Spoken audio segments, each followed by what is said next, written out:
എല്ലാ ഭാരങ്ങളും ചുമക്കും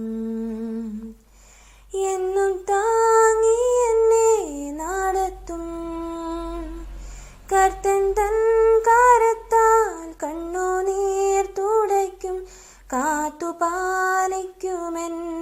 നിത്യം. കർത്തൻ തൻ കരത്താൽ കണ്ണുനീർ തുടയ്ക്കും കാത്തുപാലിക്കുമെന്നെ നിത്യം.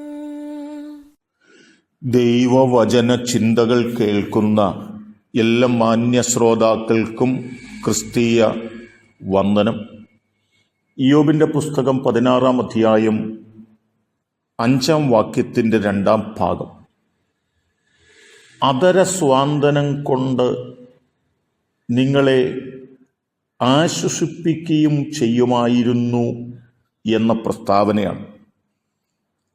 അവിടെ വാക്കുകളുടെ സ്വാന്തനത്തെക്കുറിച്ച്, ആശ്വസിപ്പിക്കുവാൻ നോക്കുന്ന വാക്കുകളെക്കുറിച്ച് ഓർപ്പിക്കുകയാണ്. ശമൂവേലിന് എഴുതിയ 2-ാം പുസ്തകം 12-ാം അധ്യായത്തിലേക്ക് നാം കടന്നു വരുമ്പോൾ,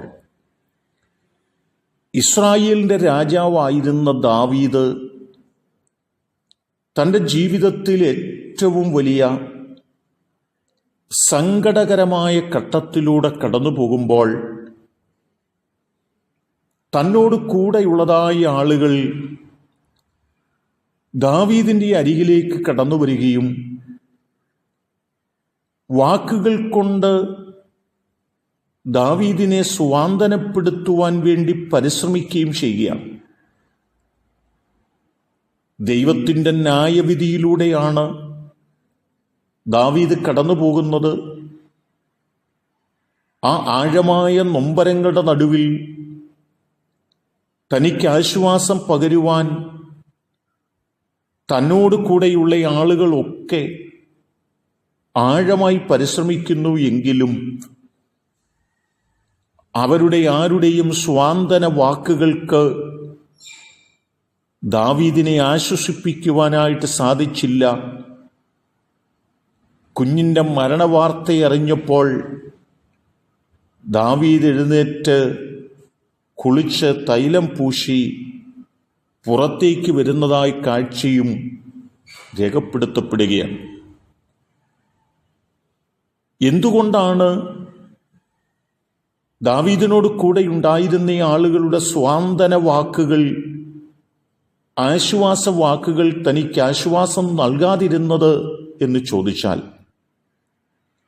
അത്രമാത്രം കഷ്ടത്തിലൂടെയായിരുന്നു താൻ കടന്നുപോയതെന്നും പലപ്പോഴും മനുഷ്യൻ്റെ വാക്കുകൾക്ക് നമ്മെ ആശ്വസിപ്പിക്കുവാനായി കഴിയുകയില്ലെന്നും യഥാർത്ഥമായി നമ്മുടെ ഹൃദയത്തിന് ആശ്വാസം നൽകുവാൻ ദൈവത്തിനു മാത്രമേ സാധിക്കുകയുള്ളെന്നും വ്യക്തമാക്കുകയാണ് ചെയ്തിട്ടുള്ളത്. എന്നാൽ ഇയ്യോബിന്റെ പുസ്തകം 16-ാം അധ്യായം 5-ാം വാക്യത്തിൽ പറയുന്നത്, തൻ്റെ കഷ്ടതയുടെ നടുവിൽ തന്നെ നിന്ദിക്കുന്ന, തന്നെ വേദനപ്പെടുത്തുന്ന, തന്നെ അധൈര്യപ്പെടുത്തുന്ന വാക്കുകളൊക്കെ തൻ്റെ മുൻപിലൂടെ കടന്നു പോകുമ്പോൾ തനിക്ക് പറയുവാനായിട്ടുള്ളത്, നിങ്ങൾ എന്നോട് ചെയ്യുന്നത് പോലെ ഞാൻ ഒരിക്കലും ചെയ്യുകയില്ലെന്നും, നിങ്ങളെ ധൈര്യപ്പെടുത്തുന്ന വാക്കുകളും നിങ്ങളെ സ്വാന്തനപ്പെടുത്തുന്ന വാക്കുകളും മാത്രമേ ഞാൻ പറയുകയുള്ളെന്നും ഇയ്യോബ് ഓർപ്പിക്കുകയാണ്. എന്നെ കേൾക്കുന്ന പ്രിയപ്പെട്ടവരെ,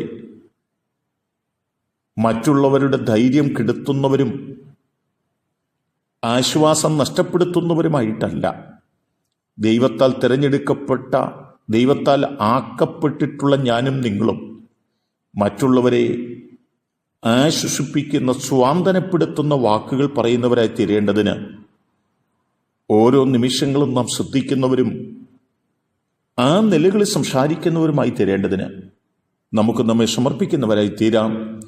അതിന് ദൈവം നമ്മെ എല്ലാവരെയും സഹായിക്കട്ടെ. കരുണയുള്ള ഞങ്ങളുടെ ദൈവമേ, ഞങ്ങളുടെ വാക്കുകൾ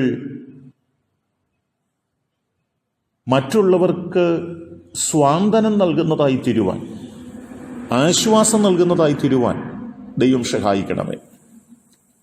അതിനായി ശ്രദ്ധിപ്പാൻ ഞങ്ങളെ പ്രാപ്തരാക്കണമെന്നും ഞങ്ങൾ പ്രാർത്ഥിക്കുന്നു. ദൈവം അങ്ങനെ ചെയ്യുന്നോട് സ്തോത്രം. യേശു കർത്താവിൻ നാമത്തിൽ തന്നെ ആമേൻ.